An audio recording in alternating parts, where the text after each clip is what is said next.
Okay, I took this all a bit literally, and I have answered the questions. I wasn't a nerd at school, I promise, but I did learn the hard way that sometimes you should read the question. I found that fascinating, Karsten, because I am an architect and an urban designer and a musician, so all of those things really resonated with me. This is a description of me by somebody I know who kind of thinks I'm a lot of things maybe that I amn't. But my name is George anyway, and as you know, I'm an architect. I don't really see myself in the knight and crusader change agent category, even though I suppose that's the reason we're all here in some ways. But I would kind of call myself a bit of a corporate pirate in the sense that I would come out of Dungeons and Dragons as chaotic neutral, having very little respect for authority and yet sort of finding a way that seems to sort of manage to benefit myself and the rest of the people around me. I'm here to represent an organisation called the Fumbally Exchange. Has anyone heard of it? We're a kind of little rough and tough little bunch of creatives who've somehow been recession impacted, and the purpose of Fumbally Exchange is to try to provide a platform to help people who have suffered some kind of impact from the recession to start their own business and take responsibility for their own careers, from tough and ruthless to rough and toothless, as we say. But we have a 4-point mandate, and one of those is urban regeneration, and it's under that I'm going to kind of probably just blow a few fuses in my own mind here today. The first mandate is urban regeneration, the second, community consolidation, the third is industry innovation, and the fourth is creative collaboration. By urban regeneration, what we mean is taking kind of communities that have been fractured somehow, or urban physical environments that you see deterioration in the urban fabric, and trying to make them good. This is the place that we started Fumbally Exchange in Fumbally Lane. That's my car there with the L plate on, and this is it after we did a big architectural project on it between 2005 to 2007. So it was a former distillery from the 18th century, and we transformed it into this thriving commercial campus, which was sold off the plans at €42 a square foot. Which then ended up being completely empty. So when we moved in as Fumbally Exchange, it was 15% empty, and we used the Fumbally Exchange mandate to make it over 97% full when we left it this summer. These are a few of the things that we would have done within the campus there that led to people taking up space within the campus. That's the journal.ie there. That's one of our dance neighbours. That's one of the cafes, and a little big dog. And this led to the whole area becoming kind of almost synonymous with grooviness and coolness and eclecticness, and that's why we had to move out. But anyway, so the whole thing is that now there's a really serious, iconic sense of place there. You have places like the Fumbally Cafe, Think House Design, and others that are just really kind of rocking the show. So the second is community consolidation. An awful lot of things that have happened because of the recession, like people going emigrating, or people feeling kind of a bit down themselves because they've lost their identity and their job and everything like that. We're trying to bring those people together. So we have all these events to try to get people to kind of work together and to think together and to talk together. Innovation and enterprise then is about taking kind of things that people need and making them easier for them. So we have things like license agreement. We teach people how to avail of what's been just the most amazing ICT revolution in history, and they make being a startup just the most easy thing in the world at the moment. And those are kind of things that we do. So we do events and seminars and hot desking, and we do charrettes and workshops and pachacuchas, and we have internships and apprenticeships and all sorts of stuff. And then we do projects together within the room. So we take the skills in the room and we try to use them for profit for the people in the room and for public gain outside the room. So we come into our own really when we're collaborating. We rebranded Gill and Macmillan sometime last year, and they were very happy with the result. We do a lot of interior design and urban design projects, and we work with the social sector quite a bit. That's just an example of a project we did for a pub in Temple Bar, showing them 2 options for a new whiskey bar. So if I was to transform Dublin, what would I do? And this was like me being in a sweet shop age 6. So the first thing is a couple of things that we have done. So we started this Heart of the Liberties project in 2010, and that is looking at large swathes of land around the Fumbally area. So wherever Fumbally nests in, we try to look at ways to unlock potential of sites that may have run aground or projects that may have run aground. And as a result of the Heart of the Liberties projects, there's 6 very large-scale projects that have got back on their feet. Harnessing the Glittering City is about taking this side of the city, which is the east side, where all the new science projects and all the kind of great new energy is being created, harnessing that and using it to drive economic growth in the city.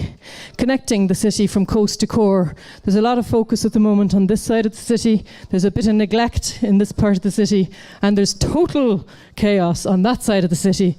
And we're trying to make a plan for that side of the city so that it will be up to connecting with the Dublin and all sorts of other great things the City Council is doing, and make the city really read as one synonymous piece. I think the city are already looking at Parnell Square, so we kind of feel they have that covered. Securing the Georgian solution. The Georgian fabric in Dublin is absolutely appallingly neglected at the moment, and it's very, very rapidly deteriorating, especially in and around Merrion Square and Fitzwilliam Square. And this is just an example of what happened when the same thing happened in Mountjoy Square. Things can kind of fall apart very quickly. This is the dental hospital just around the corner, inside a Georgian building, and this is a plan for Henrietta Street. So there's lots of things that you can do with the Georgian solution, and we have projects there in that kind of regard. Vacancy to vibrancy is about using vacant spaces for exhibitions and all sorts of attention-grabbing things to try to make people move into them, and I think we've achieved that down in Dublin I. Fostering festivals, that's one of the kind of ways that you can actually bring that sort of vibrancy to a place. Upstairs, downstairs is a project we're working on where there's a lot of activity and occupation on the ground floor of the Dublin streets, but there's very little happening above. And really this is where you really need to mind your urban fabric, or it all starts to go horribly wrong and percolate downstairs. The Chambers of Secrets. This is about underground Dublin. These are shots of underground Dublin. There's an amazing warren of stuff going on under your feet that nobody knows about. And some of that is really fantastic tourism potential, and some of it has great potential for bicycle parking and all sorts of other things. How about a central park at College Green? I think it's a very good idea, and I think if we try, we could pedestrianise the city, but I'll get to that in a few minutes. This is about fusing economics, education and creativity, and I think the Science Gallery and this event is one of those amazing things that brings together disciplines that used to be strangers to each other, and that's kind of creating amazing opportunities for encounter and inspiring new innovations and opportunities. From pool to rule, Dublin sort of started out here in the Black Pool, which is now the centre of Dublin Castle, and this is about making a Dublin type thing between Leinster House and Dublin Castle. There's only one obstacle in the way, and it's a perfect tourist trail. Regeneration Centre is about, instead of having all this talk about primary care centres, which are for sick people, having centres dotted around Ireland for wellness, so that you're promoting wellness rather than healing people after they get sick and trying to prevent sickness. This is the Zumthor in Germany, where I think Germany do it very, very well. And then capturing the too cool for school crowd, people who are too cool to go to college. And I think there's a reason for that. I think our education system is not keeping up, as one of the speakers before me has very clearly pointed out, with the changing face of technology and with the youth programme. So I think by kind of engaging people in workshops, in Coder Dojo type experiences, hedge schools, apprenticeships, you can actually bring that to life. Rekindling Roots is about getting back to our heritage. And High City, this is about urban branding. And I mean, Dublin does have the spire, but not much else on the kind of horizon there. What I think we really lack here is height. And I think, to consolidate the city, it would be a good idea to have more, not less, buildings like that. Maybe not architecturally expressed that way, but I think it would actually be keeping up with the Joneses as well, because that's what all the other cities are doing. This is the Dublin I, which is a proposal for Brighton. For example, you could have high things that are doing that rather than necessarily being occupied. And while we're consolidating the core, bringing everything in, making high buildings and pedestrianising everything, you could have a rainbow network of wonderful overpasses that people could take their cars on and go over the city, and you could watch them fly by just like that. Innovation Ireland is about connecting the North and South. Okay, there's political issues, but we run an event every year called Design Dialogue with the Innovation Centre at the University of Ulster, and that's been a great success.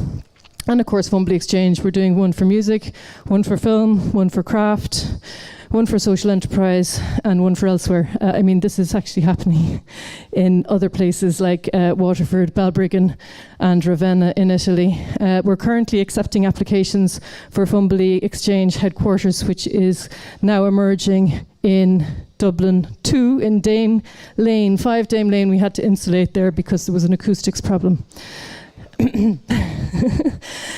So that's the outside of our new building, and this is the second question. I know I'm out of time. What inspires you to think differently about how we live in the city? And it's really just the power of the people. This is just about resilience, about going from denial through courage to an appreciation of how your neighbours can help you, collaborate and give you extra power and strength, and having the permission to allow yourself to smile now and then, because freedom is your strength. Thank you very much.